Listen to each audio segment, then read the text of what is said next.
નમસ્કાર ખેડૂત મિત્રો, આપ સૌનું સ્વાગત છે. તમારા માટે એક ખૂબ જ મહત્વના સમાચાર છે કે ગુજરાત સરકારના ખેતીવાડી વિભાગ દ્વારા આઈ ખેડૂત પોર્ટલ વર્ષ 2026-27 માટે ચાલુ કરવામાં આવનાર છે. તો જો તમે ટ્રેક્ટર સંચાલિત સાધન, સબમર્સિબલ પંપ, ગોડાઉન અને સ્માર્ટફોન જેવા ઘટક પર સહાય મેળવવા માંગતા હોય તો આ વિડિયો ખાસ તમારા માટે જ છે. આજના આ વિડિયોમાં આજે આપણે ખેતીવાડી ખાતામાં અલગ-અલગ ઘટકમાં સહાય મેળવવા માટેની પ્રક્રિયા વિશે માહિતી મેળવીશું. મિત્રો, ખાસ નોંધી લેજો કે ઓનલાઈન અરજી કરવાની તારીખ 27 માર્ચ 2026 થી 26 એપ્રિલ 2026 સુધી છે.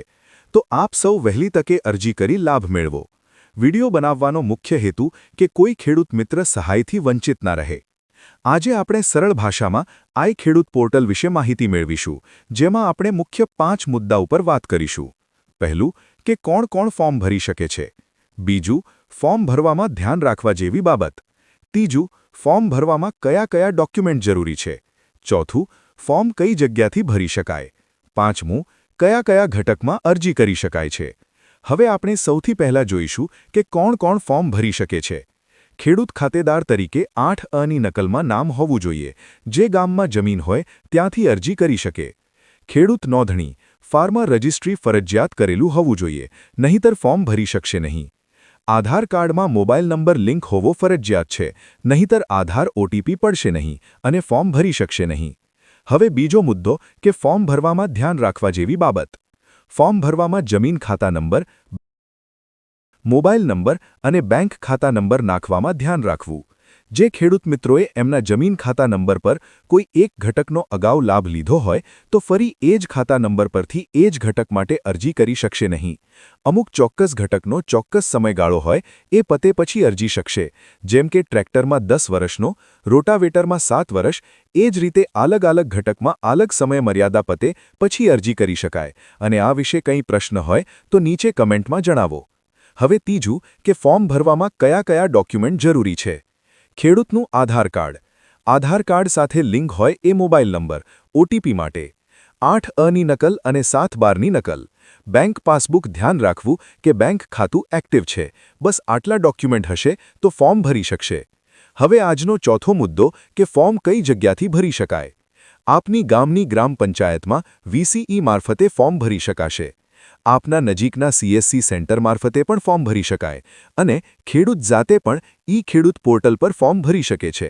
માટે આપને અનુકૂળ હોય એ માધ્યમથી છેલ્લી ઘડીની રાહ જોયા વગર વહેલી તકે ફોર્મ ભરી દેવું. અને આજનો અંતિમ મુદ્દો, આપણે કયા ઘટકમાં અરજી કરી શકાય છે. આપના તાલુકા, આપના જિલ્લાની જરૂરિયાત અને ફાળવણી પ્રમાણે ઘટકમાં વધઘટ અને ફેરફાર થઈ શકે છે, જેની નોંધ લેવી. હવે આપ ટ્રેક્ટર સંચાલિત સાધન જેમ કે power thresher, rotavator, cultivator, plough, વાવણીઓ વગેરે તથા સબમર્સિબલ પંપ, પાઇપલાઇન, ગોડાઉન, તાડપત્રી, સ્માર્ટફોન જેવા ઘટકમાં અરજી કરી શકાશે. અને અન્ય ઘટક પણ આપ આ વિડીયોમાં પોઝ કરીને જોઈ શકો છો. મિત્રો, અમુક ઘટકમાં ચોક્કસ સહાય એની વાત કરીએ તો ટ્રેક્ટરમાં માન્ય મોડલ અને ડીલર પાસેથી ખરીદી કરેલ હોય તો 20 PTO HP થી 60 PTO HP સુધીના ટ્રેક્ટરમાં કુલ 1 લાખની સહાય મળવાપાત્ર છે. જ્યારે ગોડાઉનમાં પણ ધારાધોરણ મુજબ ગોડાઉન બનાવ્યા બાદ 1 લાખની સહાય મળવાપાત્ર છે. અને મિત્રો, સ્માર્ટફોનમાં પણ કિંમતના 40% અથવા ₹6000 જે ઓછું હશે એ મળવાપાત્ર રહેશે. અને બીજા બધા ઘટક પણ એમની કિંમત અને મોડલ પ્રમાણે અલગ સહાય મળવાપાત્ર છે, જેની નોંધ લેવી. તો ખેડૂત મિત્રો, જલ્દી આપ અરજી કરી દેજો અને વિડીયો ગમે તો લાઇક અને શેર કરી દેજો. અને આવી જ માહિતી મેળવવા આપની ચેનલ કૃષિ સહાય મિત્રને સબસ્ક્રાઇબ કરવાનું ભૂલતા નહીં, જેથી આવા વધુ વિડીયો બનાવવા પ્રોત્સાહન મળે. ધન્યવાદ.